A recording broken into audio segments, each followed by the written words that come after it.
Ya baik sahabat keluarga muslim, terima kasih karena Anda masih setia bersama kami dalam program acara Assalamualaikum Indonesia. Ya sahabat keluarga muslim, tadi Riko seperti yang dikatakannya tadi bahwasanya kita punya teman ngobrol ya Riko ya. Iya, betul. Kita akan berbincang-bincang sedikit tentang teman ngobrol kita yang satu ini Riko. Iya. Ya. Beliau adalah Salah satu alumni. salah satu alumni How to be Debt Free. How to be Debt Free. Ada alumni How to be Debt Free yang kita undang ke sini. Ya.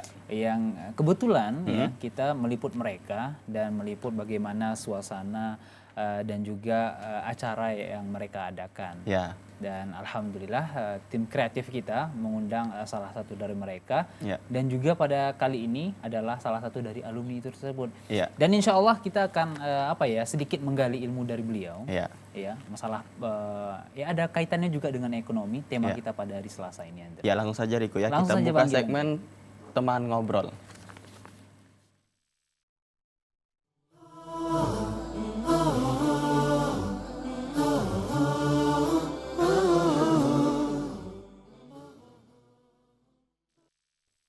Ya baik sahabat keluarga muslim, pada segmen teman ngobrol kita ini langsung saja kita panggilkan. Ya. Beliau adalah Bapak Juriono STHI SPDI. Oke, Ya. silakan Pak. Assalamualaikum. Assalamualaikum Pak. Masya Allah. Silakan duduk Bang. Oh, mungkin agak ke tengah. Sini, ya agak ke tengah. Oke. Sebelumnya nih terima kasih juga kepada Bang Juriono ya. Panggilan kecilnya apa sih Bang? Kecil dipanggil Juri, Juri. ada juga yang panggil Ono. Oh no. Ya. Terserah sih ya. Terserah. Yang Saya penting lebih, ada juri ya. Lebih nyaman dengan juri lah. Karena juri ini juga namanya juri ya. Wasit. Wasit. Oke Bang, gimana kabarnya, sehat? Alhamdulillah, sehat. Alhamdulillah ya. Bagaimana usahanya? Aman? Alhamdulillah aman. Alhamdulillah. Aktivitasnya lancar Bang? Aktivitas lancar walaupun ya sibuk sana sini ya. Ya. Iya. Kita juga masih karyawan, kita juga bos juga ya. Iya, iya. Masya Allah. Masya Allah. Oke Bang Juri, kita berbicara tentang apa ya Bang ya, seputar profil Abang, juga profil apa yang Abang usahakan sebagai membuka lapangan sendiri. Iya. Katanya nih Andri Iya. Bang Juri ini dia adalah karyawan, tapi di sisi lain juga bos gitu. Iya. Nah ini yang menarik sebenarnya, akan kita angkat temanya pada kali ini ya. Bos, karyawan, tapi juga bos. Iya. Nah ini bagaimana? Mungkin sedikit kita melihat kepada Bang Juri. Mungkin Bang Juri ingin memperkenalkan siapa sih Bang Juri ini sebenarnya gitu. Iya. Baik, pertama saya sih sebetulnya alumni pesantren. Oh alumni pesantren. pesantren. Oh ada janggut-janggutnya pesantren. 6 tahun mondok kita. Oh Ya, iya iya. Insya Allah kalau antum tadi Bilogotil Arabia kita paham. Masya Allah. Jadi 6 tahun di pesantren, selepas itu kuliah di IAIN. Waktu itu masih IAIN, sekarang UIN ya. Iya iya. Ngambil jurusan tafsir hadis. Iya. Oh Karena kepingin jadi guru, kuliah lagi. iya. Ngambil SPDI. Itu nggak mubazir waktu. 2 kali loh S1-nya. Iya, kita pengen cari Jadi ilmunya. kalau dalam belajar tidak ada istilah mubazir. Oh gitu ya. Wow oke baik. Jadi setelah SPDI kita coba jadi guru, ternyata moodnya berubah lagi. Kita pengen jadi pengusaha. Oh Ya. itu berubah-ubah seperti itu bagaimana? Itu ada motivasinya pasti itu. Bang. Iya. Sebelum di komunitas IIBF, sebenarnya saya juga sudah bergabung di sebuah komunitas tentang entrepreneur ya. Iya. Ada 2 komunitas yang saya ikuti pada waktu itu. Itu berawal di 2010. Iya. Semenjak itu kita punya semangat untuk Berbisnis. wirausaha, berbisnis begitu ya. Nah ketika itu muncullah usaha saya waktu itu jual bakso. Oh pernah jual Pernah bakso. jual bakso, alhamdulillah tutup ya. Itu berapa lama itu? Itu kita ada satu karyawan kurang lebih 3 atau 4 bulan berjalan tutup ya. Tutup. Terus kemudian kita buka usaha lagi karena semangatnya masih ada gitu Iya, kan. iya. Kita gabung dengan komunitas pebisnis gitu Iya. kan. Waktu itu kita buka usaha toko buku. Toko buku. Toko buku alhamdulillah 2 tahun tutup juga. Ya kan? Alhamdulillah. Alhamdulillah. Terus kemudian kita usaha lagi pernah buka grosir. Ya. Nah, grosir alhamdulillah belum sampai 2 tahun tutup juga. Oh, Iya, memang jadi pejuang keras abang ya. Tutup bukan. Iya bang, Tapi ini memang yang menariknya memang saya, usaha yang abang buka tutup ini karena rugi atau karena abang ingin berpindah ke usaha lain gitu? Iya, jadi kan usaha ini sebetulnya perlu ilmunya ya, Perlu dan ilmunya. pengalaman itu paling penting. Iya. Jadi kegagalan kita itu sebetulnya bukan kegagalan yang sebenarnya, begitu. Iya. Itu adalah ilmu bagi kita untuk kedepannya berarti lebih baik, begitu kan. Jadi kita bisa belajar dari situ. Barangkali saya kurang cocok di bisnis itu, makanya kita coba bisnis yang lain. Mudah-mudahan bisnis yang baru ini bisa membawa angin segar lah untuk perekonomian dan bisa membantu sahabat-sahabat kita yang lain. Ya, selanjutnya setelah bisnis grosir tadi, kemudian bisnis apa lagi bang? Setelah itu, karena kan saya juga masih karyawan ya. Iya. Kebetulan di karyawan kita itu, saya karyawan itu di sebuah perusahaan, perusahaan itu di bidang properti tentunya. Tentunya saya belajar properti di situ. Iya. Dan memulai bisnis properti, tetapi karena properti ini kan butuh modal yang cukup besar ya. Saya pikir saya ada niat juga, tetapi planning ini saya tunda. Untuk properti jangan dulu. Saya coba mencari bisnis yang modalnya sangat kecil gitu. Tetapi bisa menghasilkan. Kalau yang dulu saya pakai modal gitu kan, rugi. Modal rugi gitu kan. Nah, ini saya nggak pakai modal. Makanya pilih jasa. Seperti itu dia. Apakah jasa ini memang nggak perlu modal? Iya. Jadi begini, sebenarnya kan modalnya lebih banyak kepada SDM-nya. Kebetulan kalau dari latar belakang saya ya, itu kan STHI ya, kemudian SPDI gitu ya kan. Saya kan nggak ada modal di teknik ini, untuk memperbaiki AC, untuk menservis AC. Saya tidak ada modal. Jadi kita namanya ada ilmu dari coach gitu kan, pelatih-pelatih kita nggak harus dari diri kita. Kita bisa menggunakan orang lain untuk menjalankan usaha kita. Jadi pada waktu itu kebetulan sebetulnya saya terjebak dalam bisnis ini. Kan begitu. Terjebaknya dalam hal apa ini? Jadi sebenarnya saya dulu adalah suka bantu orang. Suka bantu orang. Kebetulan di perusahaan saya yang saat ini saya bekerja, itu saya ditugaskan sebagai bagian keuangan.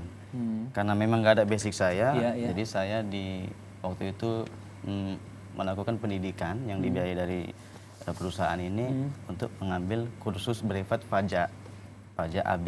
Jadi dari situ saya punya pengalaman dan ada teman yang bermasalah di pajak, saya bantu. Kebetulan dia mempunyai perusahaan CV.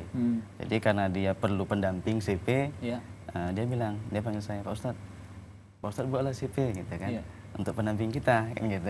Jadi saya nggak penting gini, udah buat aja. Ini pekerjaan sudah ada, CV belum ada, pekerjaan sudah ada gitu ya. Jadi ya alhamdulillah ya kita sahuti saja, buat CV langsung dikasih kerjaan dari teman. Karena teman sudah kita bantu dari pengurusan pajaknya. Wah Andri ya, sarjana teologi Islam dan sarjana pendidikan Islam, akan tapi jadi pengusaha. Ini tidak ada rasa menyesal bang? Begini, kebetulan di perusahaan saya yang lama ini, saya juga merangkap sebetulnya. Jadi di dunia pendidikan itu tetap kita berkontribusi. Karena saya saat ini mengelola yayasan. Kebetulan di yayasan itu saya sebagai bendahara yayasan dan kita punya pesantren di Tapsel, Tapanuli Selatan. Jadi kita tetap berkontribusi di dunia pendidikan dan kemudian untuk dari alumni STHI saya kan juga masih mengisi ceramah, khutbah dan sebagainya. Artinya itu masih tetap teraplikasi ilmunya gitu. Jadi kita lebih meluaskan masing-masing yang kita kuasai, apakah itu ilmu agama, terus kemudian pendidikan, dan ini kita mencoba di dunia bisnisnya. Jadi semua ilmu itu harus diterapkan. Jadi walaupun sarjana STHI atau sarjana pendidikan Islam, Riko tetap tidak ditinggalkan, Riko ya. Jadi beliau tetap aktif mengisi khutbah, mungkin isi kajian juga. Kajian juga. Ibu-ibu pengajian. Masya Allah.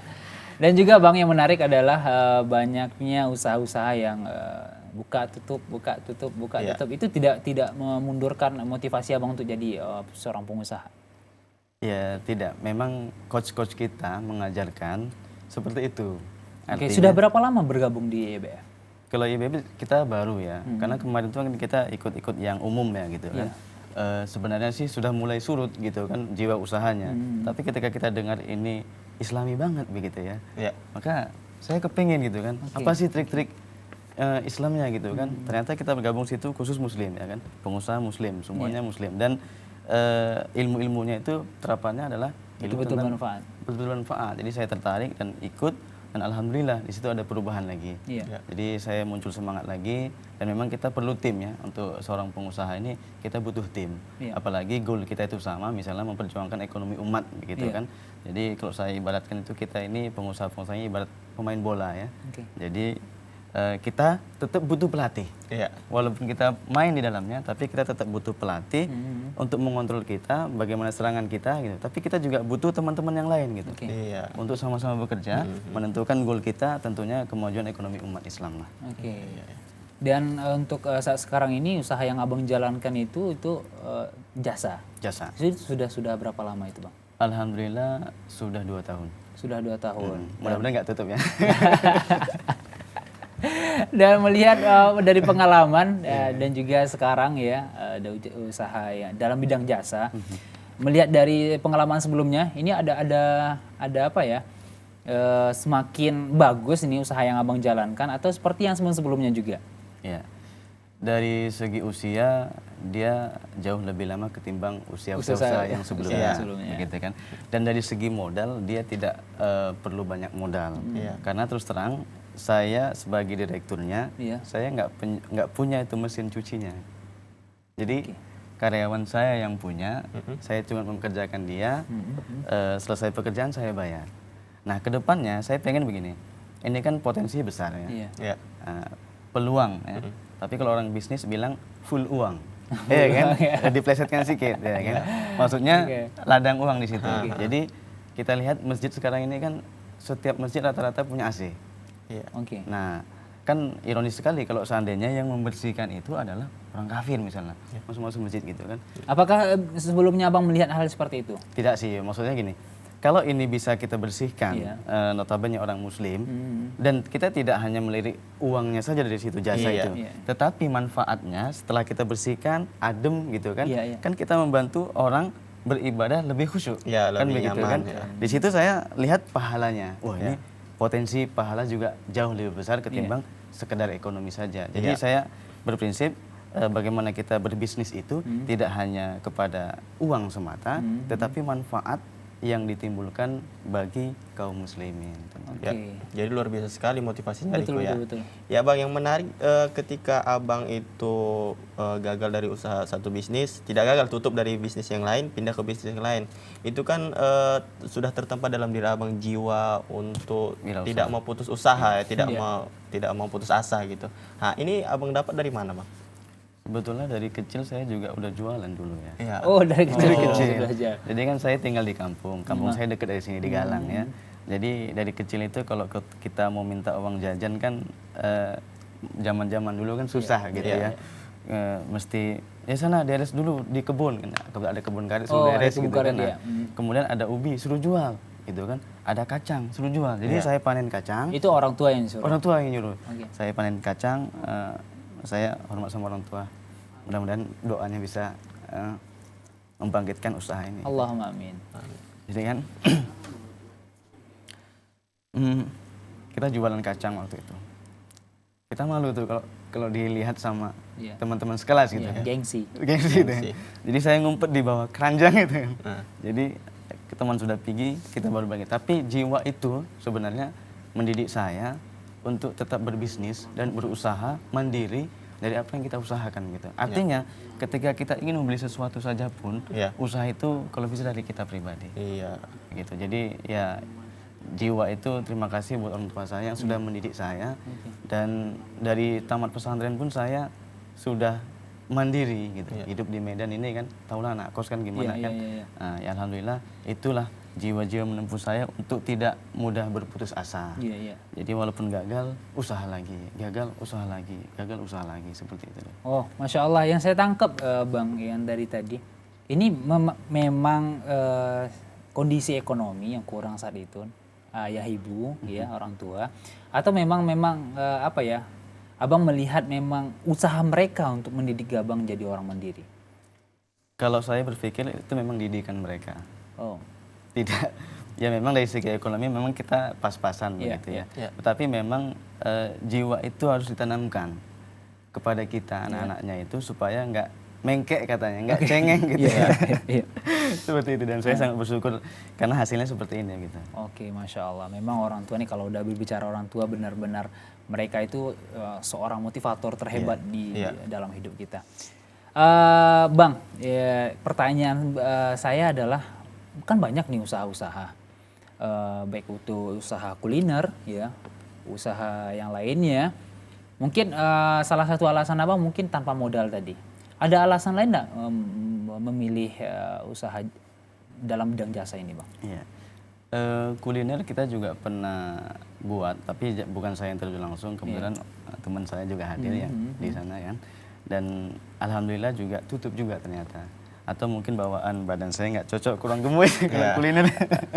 Jadi memang sudah kita coba juga. Jadi memang pengalaman-pengalaman itulah yang membuat kita harus berinovasi. Oh iya. Kita coba yang lain, Tapi kawan-kawan memang ada yang berhasil, yang memang mungkin itu rezekinya dan cocok di situ gitu. Saya pikir seperti itu. Ya, menarik sekali Riko ya. Ya baik sahabat keluarga muslim, masih banyak yang akan kita perbincangkan bersama Bang Juryono. Dan jangan kemana-mana, tetap karena kami akan kembali setelah jeda berikut, tetap di Assalamualaikum Indonesia.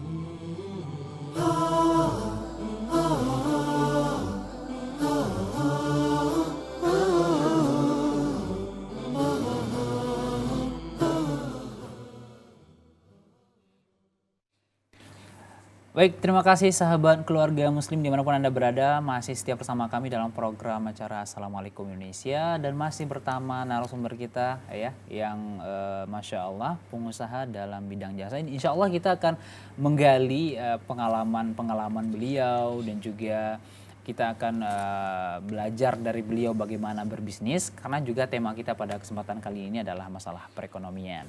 Kita lanjutkan dengan beliau. Bang Juri, target pasar dari usaha yang Abang jalankan? Pertama, skup yang besar itu kita ke perusahaan-perusahaan. Alhamdulillah kita sudah ada kontrak dengan satu perusahaan besar, itu makanan siap saji. Itu sudah ada kontrak kita, setiap bulannya kita mengerjakan AC di store-store mereka. Kemudian target yang menengah, ini barangkali nanti awal 2017 kita akan launching juga. Kita akan membuat penawaran ke masjid-masjid. Oh, ini target kita. Ya, target kita. Dan yang berikutnya itu adalah yang kecil-kecil. Itu kita mau ke rumah-rumah, home to home, dengan sistem barangkali saya masih berpikir bagaimana kita buat aplikasi seperti ojek yang online itu kan. Jadi tenaga kita khusus servis AC online, tapi kita punya aplikasi, tenaga kita di mana-mana, atau teknisi kita di mana-mana, ada yang pesan langsung datang ke rumahnya. Itu cita-cita saya. Dalam 2 tahun berarti targetnya cuman apa ya, perusahaan-perusahaan besar. Masih. Jadi target mungkin terkesan elit seperti itu. Masya Allah.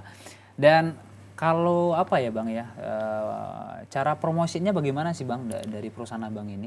Untuk saat ini kita hanya main penawaran proposal melalui email dan datang langsung ke perusahaan-perusahaan itu. Oh, langsung datang? Iya, tapi menawarkan jasa. Tapi kedepannya karena saya kan notabene seorang dai, kita punya jamaah dan kita juga kenal beberapa masjid. Jadi itu target pasar kita ke sana. Mereka sudah kenal kita, ya kan? Kita tinggal tawarkan. Masya Allah. Gitu. Benar-benar memanfaatkan segala sesuatu ya. Iya. Dalam jasa ini Abang udah punya karyawan pastinya Bang ya? Tentu. Iya, ada berapa jumlah karyawan Bang? Saat ini kita baru 3 karyawan. Masih 3 karyawan ya. Jadi kita meminimalkan biaya tetapi memaksimalkan hasil kerja. Jadi seperti itu kita ya. Ada 1 karyawan sebagai teknisi pokoknya lah, yang gacuknya lah kalau Iya. saya bilang Iya, ya. Nah, dan kemudian ada 2 anggotanya. Ya. Baru itu kita. Jadi abang punya target nggak nanti di dalam jasa ini punya sekian karyawan gitu? Tentu. Itu tadi kalau misalnya aplikasi itu ada dan itu terwujud, tentunya kan saya punya karyawan di mana-mana. Iya. Begitu dia. Dan ya di awal 2017 ini mohon doanya juga lah supaya ini bisa lebih berkembang. Insya Allah di mana ada jalan, di mana ada kemauan di situ ada jalan, insya Allah, Andri. Untuk karyawannya ini bang, dari abang sendiri ada nggak pembinaan kepada mereka gitu? Ya, tentunya sebagai seorang dai kita terus memberikan pemahaman-pemahaman keagamaan. Ya, salah satunya. Umumnya mereka orang lapangan ini kan ya bisa dibilang tidak begitu dekat dengan masjid. Makanya saya buat program ke depan itu mereka harus masuk masjid. Walaupun dakwah kita mungkin belum masuk ya, namanya orang lapangan kan biasa kenal dengan ngobrolnya juga gimana-gimana. Ini yang perlu kita didik juga. Jadi tidak hanya segi kualifikasi mereka dalam memperbaiki ataupun memperkerjakan itu, tetapi juga dari segi spiritual kita ubah dia. Masya Allah. Seperti itu. Ya tadi kan ini masih jasa servis AC bang. Iya. Ada nggak jasa kedepannya nanti servis kulkas atau servis mesin cuci atau alat elektronik lainnya bang? Kalau itu sebenarnya memang satu klub juga ya, tapi kan kita ambil spesifik dulu. Kedepannya memang ada seperti itu. Ya kipas angin contohnya kan, terus kemudian elektronik yang lain yang memang yang bisa lah kita kerjakan, itu memang target kita ke sana. Iya, Masya Allah, luar biasa sekali Riko ya. Jadi udah ada planning yang memang planning yang memang udah sangat besar Riko. Jadi tentu pasti ada perhitungan dari. Iya.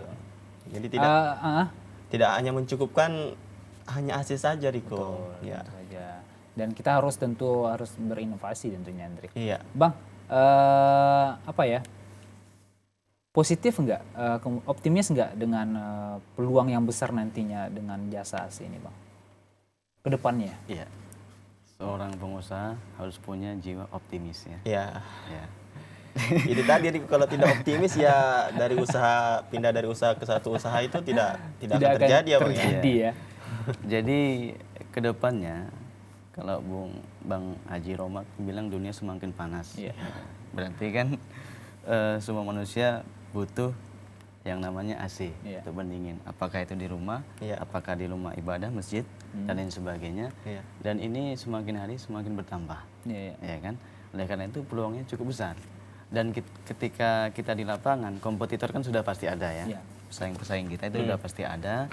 Tetapi kita ingin mengedepankan ada beberapa hal yang mungkin tidak mereka miliki. Itu nanti trik yang akan kita bagikan mungkin di segmen berikutnya. Oke, insya Allah.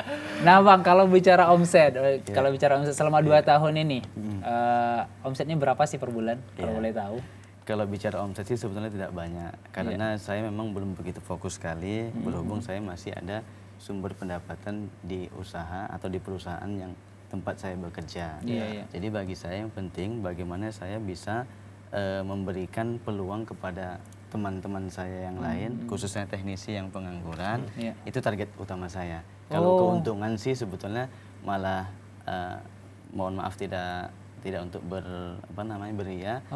Sebagian saya sumbangkan ke masjid dan ke musola. Masya Allah. Allahu Akbar. Ternyata bukan murnianya untuk memperkaya diri, Bang. Tidak. Bukan untuk kita. Apakah ini didikan dari orang tua juga? Ya mungkin salah satunya iya, tapi saya juga karena dibesarkan dari sebuah lembaga pesantren, jadi notabene itu bukan untuk memperkaya diri. Yang paling banyak bagaimana kita bisa memberikan manfaat sebetulnya. Luar biasa Andri ya. Saya pikir ini memang murni tujuan pertamanya adalah bagaimana orang bilang nih Bang ya, kalau mau kaya itu ya jadi pengusaha, buka lapangan kerja sendiri. Saya pikir seperti itu mindset yang ada, ternyata tidak Bang. Itu memang sengaja mempekerjakan mungkin orang-orang yang bisa dikatakan pengangguran, mungkin belum beruntung mendapat pekerjaan dan tidak mendapatkan lapangan pekerjaan itu di mana sih? Mungkin itu. Ya, saya makan ini target saya. Kebetulan kan saya baru di tempat saya tinggal itu saya diangkat menjadi tim pembina anak yatim. Jadi ini potensi bagi saya sebetulnya, di mana mereka masa depannya harus baik. Jadi saya kedepannya kepingin mereka itu saya latih skillnya untuk bisa memperbaiki atau minimal menservis AC. Jadi mereka sudah punya modal, seandainya mereka sudah tamat sekolah, mereka sudah bisa itu keliling, menjadi teknisi yang siap kerja. Begitu, itu target saya juga itu. Jadi saya melakukan pendidikan juga kepada mereka. Oh, iya.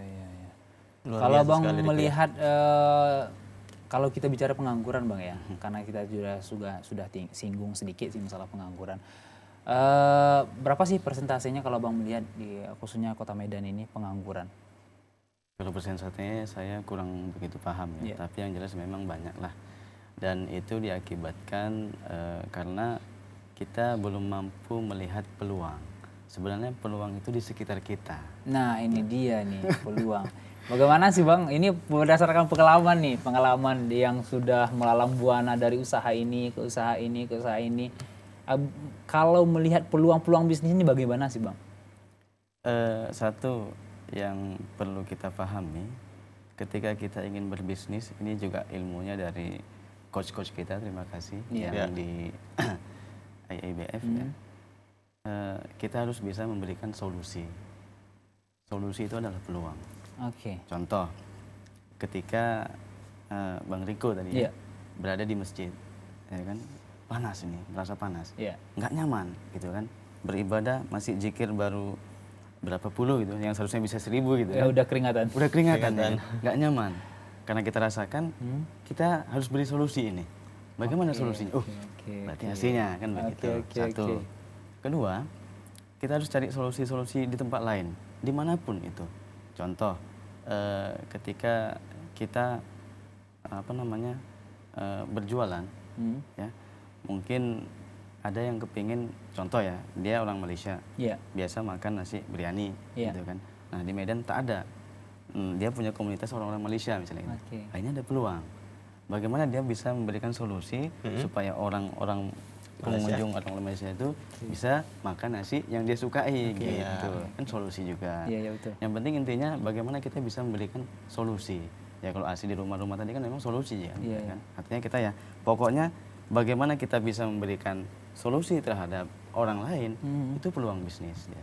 Wah ini ilmu baru sebenarnya bagi saya nih Andri ya, dan juga sahabat keluarga muslim di rumah dimanapun Anda berada, bahwa melihat peluang itu bagaimana kita menawarkan solusi dari masalah yang ada. Iya Riko. Wah Andri, ini saya harus jadi pengusaha nih. Banyak sebenarnya masalah-masalah sekitar saya, ya mungkin saya ada peluang untuk usaha ke sana. Ada syarat nggak Bang untuk jadi pengusaha ini? Syaratnya yang pertama berani. Yang kedua, dari motivator-motivator yang saya dapatkan itu harus cembur aja dulu, terjun langsung, action. Rumusnya itu action. Ada juga nih Bang sebenarnya. Kalau kita melihat ya, ada yang mohon maaf, ada angat-angat. Itu seperti itu. Ya, mungkin ini ada semangat di pertama. Saya ingin jadi pengusaha. Banyak pengusaha itu kaya. Kata orang juga kalau mau jadi kaya itu jadi pengusaha. Ternyata cemplung, nggak tahu bagaimana apapun itu, gagal. Nah ini bagaimana solusinya nih? Atau apakah cukup dengan belajar dari pengalaman pribadi aja? Disitulah kita butuhnya komunitas. Jadi ta'awun itu, saling tolong menolong itu di komunitas itu ada. Tanya jawab bagaimana solusinya di komunitas itu ada. Jadi sebelum kita terjun langsung pun ya kita diskusikan dengan teman-teman yang mungkin sudah terjun. Bagaimana pengalaman mereka itu kita ambil. Baik, istilahnya ATM, amati, tiru, modifikasi. Baik. Kita apa dulu Bang? Kita angkat dulu penelpon nih, ada penelpon yang menelpon. Assalamualaikum. Assalamualaikum, halo. Assalamualaikum. Mas. Ya, dengan siapa di mana? Bapak Maulana. Bapak di Medan. Bapak Maulana dari Medan. Ya. Ada hal yang mau ditanggepin atau bertanya? Ya. Ada mau nanya. Ya. Ya, silakan Pak Maulana. Halo, Assalamualaikum. Waalaikumsalam warahmatullahi. Tadi saya ada beberapa kali dengar cerita dari Pak Juri dan Bang Riko di sana ya. Iya. Tentang ada cerita coach, ada cerita how to get free ya. Iya. Itu bisa sedikit dijelaskan nggak ya? Gimana proses masuknya, akhirnya kita di coach dan akhirnya kita betul-betul bisa menjadi seorang yang debt free begitu. Iya. Akhirnya kemana kita bisa tersambung ke sana. Satu, dan kedua, tanya Pak Juri kan asli tadi ya. Iya Pak. Kira-kira kita dapat informasinya kemana ya? Ada web bisa kami buka nggak? Atau bisa nerima satuan nggak buat rumah tangga atau bagian hasil rumah tangga atau yang satuan, soalnya tadi kan untuk usaha besar katanya kan. Untuk hasil di rumah kami bisa nggak ya gitu? Oke. Itu aja mungkin. Oke, baik. Terima kasih Pak Maulana. Iya. Ya. Assalamualaikum. Waalaikumsalam warahmatullahi wabarakatuh. Ada penelpon dari Medan, orang Medan asli. Ya, Masya Allah. Ini penasaran nih Bang. Kita bicara-bicara how to be debt free. Mungkin beliau belum melihat tayangan kita sebelumnya juga membahas bagaimana, khusus membahas liputan how to be debt free itu sendiri yang ketiga ya untuk yang kemarin. Mungkin Abang bisa jelaskan singkat how to be debt free ini apa sih gitu? Sebenarnya untuk lembaga atau forum kita itu kan IIBF ya, Indonesian Islam Business Forum. Jadi ada forum bisnis Islam Indonesia. Kemudian mereka membuat beberapa kegiatan. Nah, salah satu kegiatannya kemarin itu adalah how to be debt free 3. Kebetulan saya masuk di situ dengan ajakan dari teman kan ini kan, teman dari teman gitu. Teman dari teman juga ya. Jadi kalau Bapak mau bergabung bisa melalui saya. Nah, karena teman-teman kita komunitas ini juga ya semuanya bergabung di situ dan itu welcome untuk menunggu teman-teman yang lain yang mempunyai usaha atau sekedar jiwa usaha yang ingin berusaha tapi takut-takut gitu kan. Nah, masuk saja ke kita gabung di IIBF, insya Allah nanti ada coachnya, kan gitu kan, dilatih bagaimana kita ke depannya, apakah cocok dengan usaha yang ini dan lain sebagainya, itu nanti akan tim kita juga akan membantulah memberikan sharing-sharing lah informasinya. Mungkin untuk webnya. Kebetulan memang saat ini kan kita karena kontrak dengan perusahaan-perusahaan, di tahun 2017 ini memang saya sudah punya etikat untuk mulai dari rumah ke rumah. Jadi konsekuensinya kan memang harus menambah karyawan. Kan seperti itu. Jadi insya Allah memang untuk web saat ini belum ada, tapi kita sudah buka Instagram, terus kemudian Facebook juga ya. Dan insya Allah nanti di akhir segmen kita akan jabarkan itu semua Bang. Kita gitu harus jeda dulu nih Bang ya. Oke, sahabat muslim di rumah dimanapun Anda berada, juga untuk Pak Maulana dari Medan. Kita ada episode khusus ya yang membahas tentang IIBF itu sendiri dan bagaimana how to be debt free, bagaimana nantinya akan ada how to be debt free yang keempat ya kalau tidak salah. Insya Allah Bapak bisa melihat di channel YouTube Salam TV. Bapak akan silakan melihat Assalamualaikum Indonesia dengan komunitas IIBF. Insya Allah beragam informasi tentang IIBF telah kami sampaikan di sana. Kita harus jeda dulu sahabat muslim di rumah dimanapun Anda berada. Juga Pak Maulana terima kasih ya sudah menelpon kemari ke Assalamualaikum Indonesia. Seperti yang saya katakan, Bapak cukup mengunjungi web channel YouTube Salam TV dan insya Allah Bapak akan melihat program Assalamualaikum Indonesia dengan tema komunitas IIBF. Kita harus jeda dulu sahabat muslim, kita akan kembali setelah yang berikut ini, tetap di program Assalamualaikum Indonesia.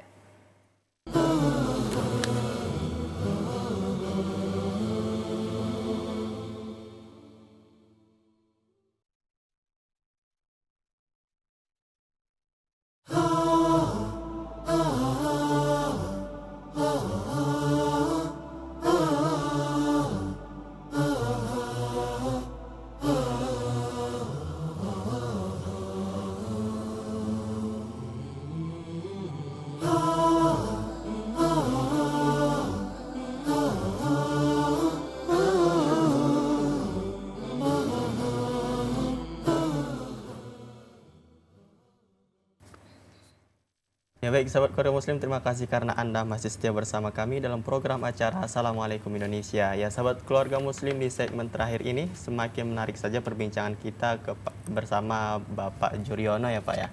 Ada yang ingin saya tanyakan Pak, bagaimana menyikapi persaingan bisnis di bidang jasa ini Pak? Ya karena memang juga itu Andri ya, tentu dalam dunia bisnis tidak bisa kita pungkiri dan juga kita tidak bisa menutup mata dari persaingan yang ada. Abang menyikapi persaingan itu bagaimana? Yang pertama kita harus sikapi dengan positive thinking ya. Dan berikutnya itu adalah bahwa kita pahami persaingan itu pasti memang ada. Tinggal kita bagaimana bisa memberikan nilai lebih terhadap kompetitor-kompetitor yang ada. Plus kita itu apa? Ya. Saya mengedepankan kepada anggota ya, ataupun karyawan saya, yang pertama itu kita harus punya sikap jujur ya. Ya. Jadi kadang-kadang begini, kita perhatikan di lapangan, ini saya survei juga di lapangan, ada beberapa teknisi yang nakal. Oke, nakalnya dalam Contoh begini, ketika servis itu katakanlah patokan harga itu kalau hanya servis 50.000 misalnya. Iya. Tetapi ketika dia sudah servis, yang nakal ini biasa cari masalah yang lain. Oh, yang ininya rusak, ini kurang freon, ini kurang ini, sehingga habis juga lah orang itu 200.000 kan. Oke, mungkin ini sudah tidak menjadi rahasia umum lagi. Seperti itu ya. Iya. Jadi saya kedepankan kepada anggota saya, kalau memang tidak perlu, ya nggak usah. Ya cukup Itu memang servis diedukasi saja. itu, Bang, ya? Itu harus saya edukasi kepada mereka. Kita cukup ambil yang wajarnya saja. Iya. Tidak perlu memanipulasi dan lain sebagainya. Itu yang pertama. Jadi kita harus benar-benar jujur gitu. Dan saya juga dapat informasi ini dari teman gitu kan. Pak Juli, sama Pak Juli aja lah anggota saya lagi ngerjain di ini gitu kan. Iya. Ah, saya kemarin itu masa dimintanya segini, katanya ini. Ya udah, besoknya saya suruh cek ke lapangan anggota kan. Laporannya nggak ada bermasalah. Berarti kan ternyata selama ini dimanipulasi. dikibuli gitu ya. Jadi yang pertama jujur. Ya. Yang kedua kita harus betul-betul menjadi solusi ya kepada mereka ya, customer kita lah.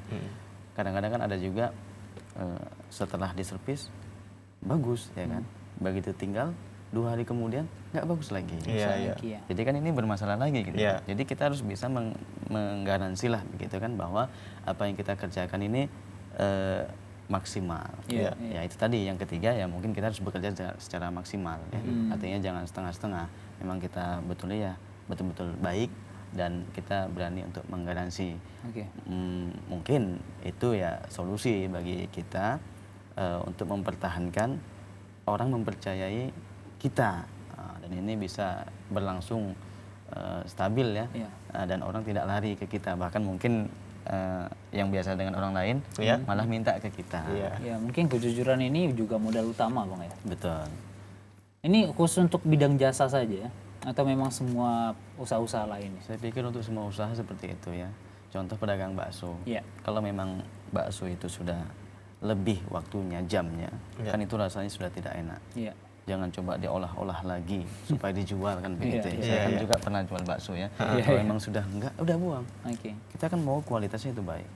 Tapi karena takut rugi dan lain sebagainya, enggak mempertahankan kualitas, diolah lagi, dimasak lagi, jadi lagi gitu kan.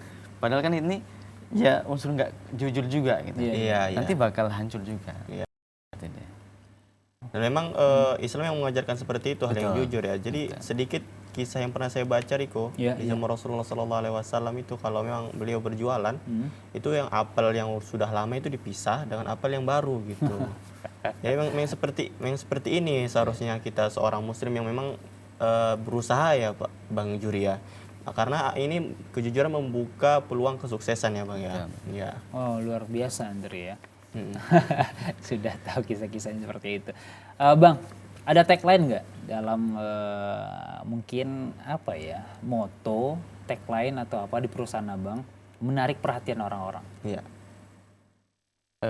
Mungkin Abang bilang jujur, terpercaya dan bla bla bla gitu. Nggak ada ya? Itu udah bisa prinsip aja gitu. Iya, sebenarnya kita memang kelemahan di saya ini kurang suka promo ya. Kita lebih bergerilya di bawah tanah. Tapi memang ke depan karena kita sudah bergabung dengan IAIBF, ide-ide itu mudah-mudahan mulai muncul dan kita juga ada inovasi-inovasi lah. Dan kita akan kembangkan, salah satunya tadi itu kita bakal punya web dan kita insya Allah punya aplikasi khusus seperti teman-teman yang sudah bergerak di bidang jasa. Contoh taksi sudah ada itu kan, nah, nggak usah kita sebut namanya. Kemudian juga jasa jemput antar itu makanan dan sebagainya itu sudah ada. Nah, ke depan kita kepengen jasa ini juga seperti itu. Untuk membuat web tadi dan juga membuat aplikasi itu butuh modal besar nggak? Ya, ini kita ke kawan dulu. Sistemnya gitu. seperti itu. Iya. Jadi ada kawan yang ahli IT, kita dekati. Masya Allah, mempergunakan apapun itu ya Bang ya. Iya. Nah, kalau misalnya ada orang yang ingin bekerja sama dengan perusahaan Abang, juga ada orang yang ingin apa ya, berusaha untuk menjadi karyawan Abang, mungkin mau menjadi karyawan, itu Abang terima ya? Ya, sesuai dengan kasih dan kita pekerjakan sesuai dengan kebutuhan kita juga. Iya. Itu bisa saja menghubungi kita di nomor telepon terutama ya. Iya. Di 0812 6571 Iya. 0525 atau ke di Instagram kita CV Reno Multi Engine. Oke. Itu suatu perusahaan atau CV saya yang saya kembangkan saat ini di luar perusahaan tempat saya bekerja. Iya, Gitu iya, ya. iya. Jadi kita punya CV juga bernama CV Reno Multi Engine. Jadi kita spesialisasi memang khusus di AC. Saat ini kita masih di perusahaan-perusahaan. Iya. Ke depan kita akan mengembangkan sayap ya menengah dan ke bawah lah.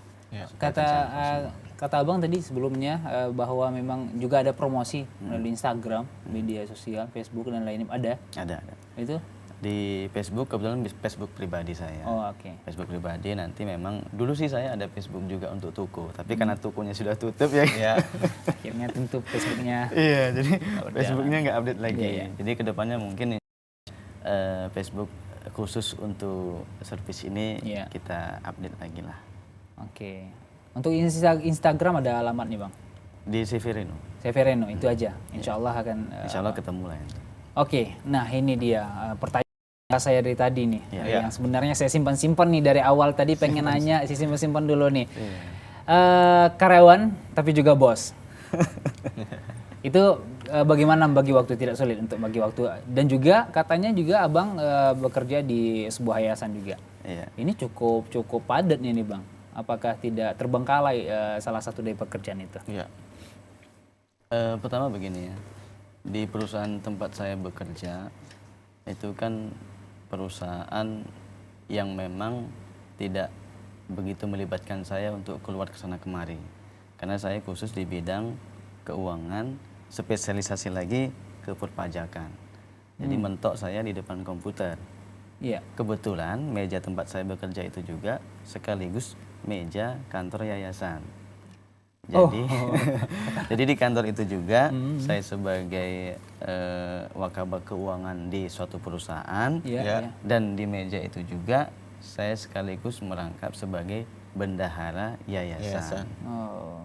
Nah, sedangkan usaha saya yang saya jalankan ini Juga di meja itu? Kan saya tidak di lapangan begitu. Iya. Saya tinggal telepon anggota, Bang, tolong ke alamat ini, Iya. kan gitu. Saya juga, Bang, tolong di store ini, mereka sudah telepon gitu kan. Nah, Oke. begitu dia sudah mengerjai pekerjaannya, dia kan saya berkas-berkasnya itu kan.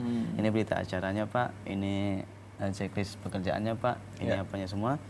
Saya terima, tinggal saya buat tagihan invoice-nya ke perusahaan tersebut. Jadi ya satu meja tiga atau lebih pekerjaan. Jadi ya itu tadi, makanya saya seorang karyawan juga sebagai bos di perusahaan sendiri. Artinya tidak ada salah satu pekerjaan yang Abang lakukan itu terbengkalai Bang ya? Insya Allah tidak. Insya Allah. Dan selama ini masih berjalan dengan baik. Saya mendengar juga dari cerita bahwa memang ini terinspirasi dari sebuah buku yang ditulis salah seorang penulis. Katanya berkaitan dengan menjadi karyawan tapi juga jadi bos. Iya. Ada, saya begitu jalan-jalan di sebuah toko buku begitu kan. Iya. Oh, bukan dari toko buku sendiri ya? Oke. Oke. Kebetulan bukunya itu nggak dijual di toko saya. Saya karena hobi baca buku dan kemudian suka jalan-jalan ke toko buku, makanya dulu pengen buka toko buku, buka juga toko buku sudah gitu kan. Jadi karena sering cek buku, apalagi motivasi gitu kan, kita lihat sebuah buku berjudul Setengah Karyawan Setengah Bos gitu kan. Umat nih kayaknya cocok dengan saya ini kan gitu ya. Akhirnya saya beli, dan itulah yang memotivasi diri saya ini untuk terus berusaha secara mandiri, tetapi juga masih tetap berada di sebuah perusahaan. Tujuan saya sebetulnya ingin belajar, Mas. Jadi di perusahaan tempat kita bekerja itu, kita kan mulai dari A sampai Z, kita pahami itu apa kekurangannya, nanti kita antisipasi untuk di perusahaan kita. Dan apa kelebihannya yang menjadi plusnya itu bisa kita aplikasikan di perusahaan kita. Dan ke depan juga saya optimis gitu bahwa perusahaan saya bisa besar seperti tempat saya bekerja, dan kemudian saya juga bisa mendirikan sebuah yayasan mungkin untuk ukhrawinya lah. Jadi konsepnya saya caplok juga dari tempat saya bekerja ini kan ada perusahaan untuk duniawi, terus kemudian dia juga punya pesantren itu untuk ukhrawinya, amaliyahnya. Oke, Masya Allah, luar biasa. Bang, kita sempat ngobrol tadi di segmen pertama dengan Andri bahwa memang saya ini sebuah opini dari masyarakat sebenarnya, Bang, gonjang-ganjing perekonomian Indonesia. Apakah memang harus kita menjadi seorang pengusaha dibandingkan karyawan? Sebenarnya kita ini semuanya pengusaha, ya kan? Bang Riko pengusaha, ya kan? Bang siapa? Bang Andri. Bang Andri pengusaha. Jadi sesuatu yang kita usahakan dengan ide sendiri itulah usaha kita. Nah, sekarang tinggal kita bisa memberikan manfaat sama orang lain atau tidak. Kan kita selalu berpikir seorang pengusaha itu ketika dia sudah kaya, ada uang banyak, itu baru disebut seorang pengusaha. Bagi saya sebetulnya yang banyak itu manfaat dan nilai ibadah yang bisa kita berikan kontribusi kepada masyarakat, itulah usaha kita. Jadi kayak misalnya Mas sebagai guru ngaji, kan mengusahakan supaya orang lain itu bisa beribadah dengan baik. Usaha kita itulah ya yang saya sebut sebagai pengusaha. Gitu. Jadi nggak mutlak mentok kepada ekonomi. Gitu. Jadi gini, kita mengedukasi masyarakat terhadap gimana kita seharusnya sebagai seorang muslim, ya gitu kan, menyikapi dengan kondisi perekonomian kita saat ini. Nah, ini kan kita mengedukasi mereka kan berarti kan usaha kita untuk merubah mereka. Bukan semata-mata merubah ekonomi yang untuk kita sendiri gitu, tetapi masyarakat semua. Oke, baik, terima kasih Bang Juri atas kesempatannya dan juga ilmunya yang sangat bermanfaat. Banyak Andri ya. Banyak sekali hal yang saya dapatkan dari Bang Juri ini. Mulai dari bagaimana buka usaha bagaimana melihat peluang dalam buka usaha, juga merubah mindset saya, pengusaha itu apa sih? Banyak sekali hal yang Masya Allah beliau berikan kepada kita semua sahabat muslim di rumah dimanapun Anda berada, dan juga saya khususnya Masya Allah banyak sekali ilmu yang saya dapatkan. Bang, pertanyaan terakhir Bang, bagaimana ya ini khusus dalam usaha ya, pengusaha yang mereka mau berusaha berwirausaha tapi pemula, apa yang harus mereka lakukan berdasarkan pengalaman pribadi Abang? Sebaiknya bergabung dulu di dalam satu komunitas, di mana komunitas itu adalah komunitas para pengusaha, supaya kita mengetahui ilmu-ilmu dasarnya untuk membuka suatu usaha. Di samping itu kita akan menambahkan motivasi, semangat untuk berwirausaha itu melalui teman-teman yang memang sudah terjun di dalam dunia usaha itu tadi. Itu saya pikir. Kemudian mental itu harus berani. Jadi seorang pengusaha ini memang harus berani gagal. Apakah gagal itu suatu kepastian dalam usaha? Begini ya, gagal itu kan ujian ya. Jadi kalau kita memang mau naik kelas, kan diuji dulu itu. Berarti kalau kita lewat ujian itu, kita akan naik. Tingkatnya, grade-nya lebih naik lagi. Artinya ujian itu memang mutlak ya, harus kita lalui untuk mendapatkan suatu hal itu lebih baik. Jadi kalau nggak kita hadapi, nggak kita lalui, bahkan kita mundur, berarti kita nggak akan naik kelas. Berarti kita nggak akan naik grade-nya. Ya, seperti itu saya pikir. Oke, terima kasih sekali lagi terima kasih Bang Juri atas waktunya. Semoga Allah Subhanahu wa taala membalas kebaikan antum dan juga apa yang telah Bang Juri sampaikan pada program Assalamualaikum Indonesia menjadi timbangan kebaikan nantinya di padang mahsyar, yang mana tidak ada pertolongan kecuali amal kebaikan kita yang ada di dunia ini. Mungkin terakhir nih Bang, mungkin ada sahabat muslim yang terlupa nih, wilayah Medan dan sekitarnya yang ingin masang AC nih, alamatnya di mana sih Bang? Gitu. Saya sebenarnya begini ya, Dulu kan saya buka usaha tutup, Iya. usaha tutup. Jadi ini kantor saya nggak berani saya buka kantor, Oke. di rumah saja supaya nggak tutup-tutup. Oke, artinya cukup dari media sosial Iya, saja. jadi kita cocok media sosial karena kan orang kita di lapangan. Iya. Jadi kalau memang butuh dengan kita, cukup di line telepon kita. Iya. Itu nanti insya Allah kita akan buka lah yang namanya web ya, Iya. insya Allah. Dan ya tinggal hubungi saja. Kalau memang pekerja kita oke, nggak ada pekerjaan, kita akan langsung go to Oke. lapangan. Oke, baik. Terima kasih sekali lagi terima kasih. Baik, sahabat Muslim dimanapun Anda berada, itulah perbincangan kami dengan Bang Juri dan Masya Allah menginspirasi kita semua bagi Anda pengusaha-pengusaha yang juga para pemula yang ingin berwirausaha, mungkin banyak pelajaran yang kita ambil dari perbincangan kita tadi. Masih ada satu segmen lagi yang akan kami berikan kepada Anda. Ada segmen tips dan info, tapi kita harus jeda dulu sahabat Muslim. Kita akan kembali setelah yang berikut ini.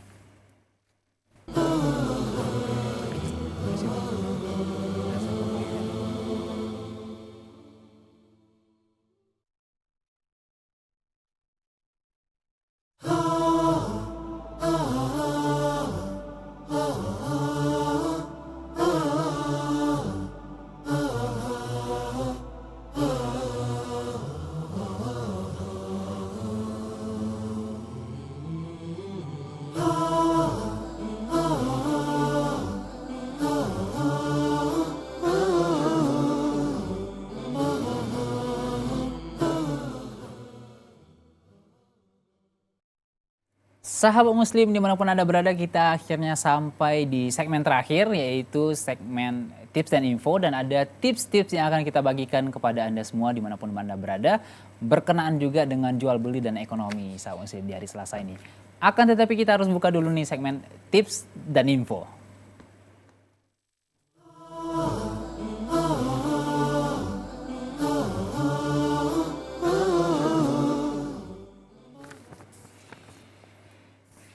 Baik, sahabat Muslim, tips dan info apa yang akan kita sampaikan kepada Anda pada kesempatan kali ini itu berkenaan dengan tips ya membeli barang bekas dengan bijak dan selektif. Nah, mungkin banyak di antara kita berburu barang-barang bekas ya, karena juga ada pakaian bekas ya, banyak istilah sih. Kalau di Medan itu ada istilahnya monja, sahabat Muslim.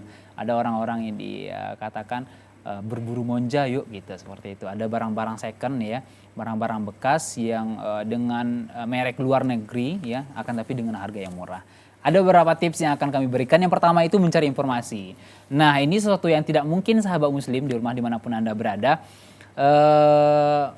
Kita ingin mencari barang berkualitas, akan tapi kita tidak mencari informasi. Nah, ini sesuatu yang tidak mungkin. Banyak cara bagaimana kita mencari informasi, baik itu dari online ya, juga dari teman-teman yang pernah membeli barang di toko tersebut atau dimanapun itu. Kita harus cari informasi barang-barang di mana sih yang dijual bagus dan barang-barang apa sih yang bagus, seperti itu Andri ya. Ya, selanjutnya Riko kita harus melakukan juga survei toko Riko. Iya. Jadi intinya agar kita tidak mudah ditipu. Ya, lebih baik kalau kita punya toko langganan, kita harus lebih baik kita menanyakan ke toko langganan kita Riko. Betul. Jadi mungkin kita belum survei toko Riko kan, kemudian kita datang ke suatu pasar, kemudian ditawarkan barang yang murah. Iya. Kita tidak boleh langsung tergiur Riko. Betul. Jadi kita harus memang walaupun ini barang murah dan bukan pasti harganya juga murahan sekali gitu Riko. Jadi memang kita harus lebih waspada Riko. Iya, tentunya banyak ya orang-orang yang berbohong ya Andri. Ini HP-nya bagus loh gitu ya. Barang bekas ini bagus, akan tapi setelah dipakai cepat rusak gitu. Iya. Nah, selanjutnya tipsnya adalah setelah survei toko itu melakukan penawaran sahabat Muslim. Nah, ini bagaimanapun itu harus dilakukan penawarannya. Tapi jangan sampai terlalu turun. Karena banyak orang yang akan marah ketika Anda menawar terlalu turun sahabat Muslim. Ya. Nah, ada tips dari saya yang saya dapat dari teman saya, bagaimana tawar-menawar yang efektif itu ya, adalah di waktu pagi. Ketika orang baru pertama membuka toko. tokonya. Kenapa Andri? Kenapa Riko? Ini dia ya, mungkin saya berbagi kepada Anda. Karena di pagi hari ini, seperti yang teman saya katakan, kalau istilahnya di Sumatera Barat sana, itu pacah talua. Artinya adalah di pagi hari ini tidak mungkin orang menolak, padahal nih ada pelanggan Iya, gitu, iya. nggak mungkin menolak. Dibandingkan dengan sore hari, Ya. pedagang itu dengan mudahnya, ya kalau misalnya di sini mahal ya udah tempat lain aja. Mereka berani menolak. Akan tapi di pagi hari mereka akan jarang, sungguh-sungguh jarang sekali, bahkan tidak mau menolak karena itu pelanggan pertama mereka. Jadi ini ilmu baru juga bagi saya, Riko ya. Wah. Saya berpikiran kalau belanja itu petang hari gitu Iya, ketika iya. yang mau tutup. Jadi dikatakan harga sore seperti itu, Riko. Ya, Oke, selanjutnya sikap kita ketika menawar barang, Riko. Kita harus memang harus sabar dan tenang. Karena terkadang memang penjual itu, Riko, Iya. bersikukuh tetap di harga yang dia inginkan, sedangkan kita ingin harga itu turun gitu. Iya. Tapi memang kalau memang bukan rezeki kita, sebaiknya memang kita tinggalkan aja, Riko ya. Tinggalkan saja, betul sekali. Dan juga ini yang tak kalah penting sahabat muslim adalah menggunakan bahasa penjual. Ya. Seperti itu, mungkin Anda pergi ke rumah makan Padang ya, kemudian Anda bahasa Minang, gitu kan, apa ya istilahnya, nasi tambah cie gitu, nasi tambah satu gitu. Mungkin dia agak sedikit akrab dengan kita Iya, karena tahu bahasa dia, atau dengan orang Aceh nih gitu. Iya. Beli apa ya di Medan ini yang banyak, mie Aceh ya. Iya, mie Aceh. Nih, misalnya bang, mie saboh gitu. Iya. Misalnya seperti itu. Mungkin dengan bahasa penjual kita serasa lebih dekat, jadi tawar-menawarnya lebih efektif. Gitu. Iya, iya. Ya, selanjutnya agar kita berpenampilan sederhana, Riko ya. Iya. Jadi memang setara apa yang ingin kita beli juga. Kalau kita ingin membeli barang yang sederhana, ya memang penampilan kita sederhana, Riko. Ya, kalaupun kita ingin membeli barang yang wah gitu juga, sebaiknya penampilan kita juga harus sederhana juga. Betul juga, Andri.